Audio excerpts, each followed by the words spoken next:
Hello everyone. So let's start our today's topic of our chapter, that is Rise of Nationalism in Europe.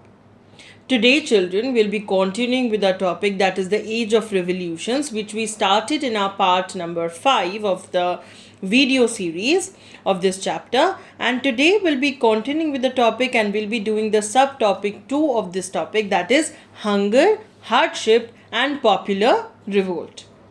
Now, as you all know that we are talking about in the age of revolutions about the time period 1830 to 1848. So in 1830s, these were the years of great economic hardship for Europe. So Europe during the 1830s was going through a lot of economic crisis, and the first half of the 19th century saw a increase in population all over Europe. And obviously when there is an increase in population, a more demand of resources arise from the part of the people.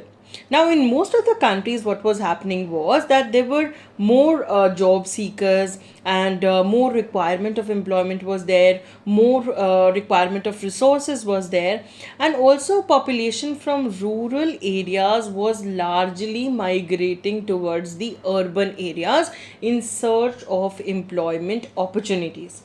And also they started migrating, as I told you, to urban areas, to the cities, and they started living in overcrowded slums. Now, because they had little money and because they could not afford houses, as they were not sure of their jobs, and some of them even did not had their jobs, so they lived in cheaper alternatives of houses, that is the slums. And the slums were overcrowded, and hence they were the houses of lots and lots of diseases. Now, the small producers in towns, they were often faced with a lot of competition from imports of cheap machine made goods from England. And whereas if we talk about industrialization was now more advanced than on the continent. Now, very importantly, if you look at the textile production, it was carried out mainly in homes or small workshops, was only partly mechanized. Now, in those regions of Europe where the aristocracy was still enjoying powers, and peasants were struggling for their basic necessities, so there was this rise of food prices, or a year of bad harvest was also there, that actually led to widespread poverty in the town and the country. Now, the year 1848, if we talk about, was one such year where there were food shortages and there was widespread unemployment. People were moving from here and there for the search of jobs, and hence there was this population of Paris out on these roads, and barricades were erected, and Louis Philippe, on the other hand, was forced to flee. Now, very important National Assembly was there that proclaimed a republic, and it granted suffrage to all the adult males who were above the age of 21.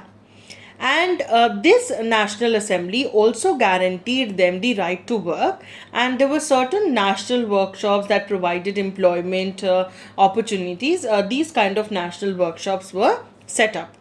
Now, to actually, these workshops were set up to actually control the condition that was all around during that time. Now, on June 4, if we talk about at 2 p.m. exact, a large crowd of weavers emerged from their homes, and they marched in pairs up to the mansion of their contractor. And what were they demanding? They were demanding higher wages. And as all the workers who were working for their contractor were getting low wages, they were very much exploited, and they were very much tired of all this, and hence they managed to form a large crowd, and they emerged at the home of their contractors, and they demanded higher wages.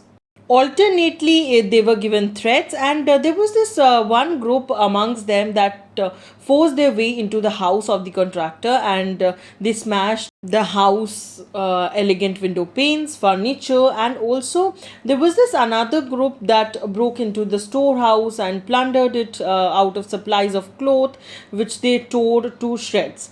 Now, what happened was that the contractor fled with his family to a neighboring village, and however refused to shelter such a person.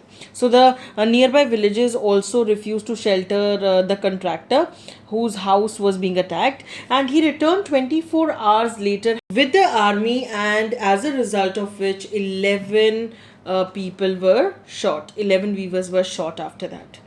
Now let's talk about the 1848, that is the revolution of the liberals.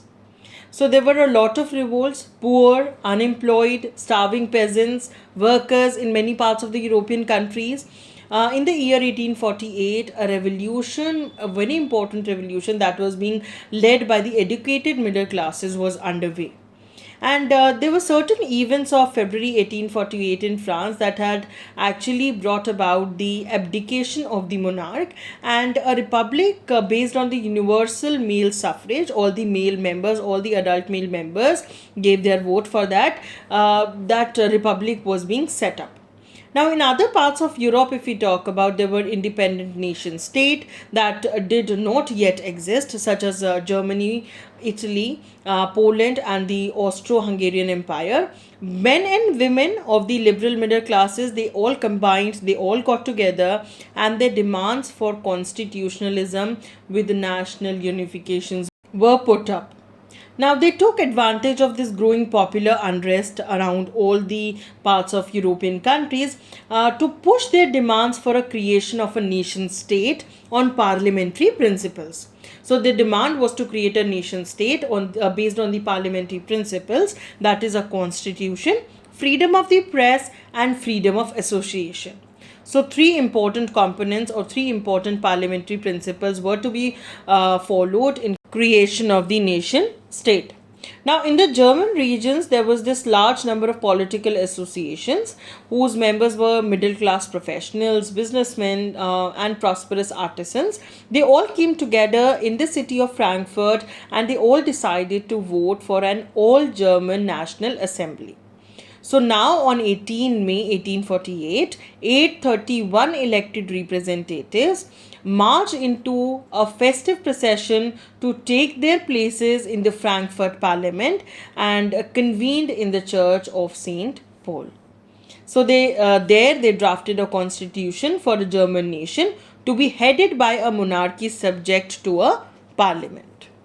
Now, very importantly, when the deputies offered the crown on these terms to Frederick William IV, so this was Frederick William IV, the King of Prussia, he rejected the crown and joined other monarchs to oppose the elected assembly.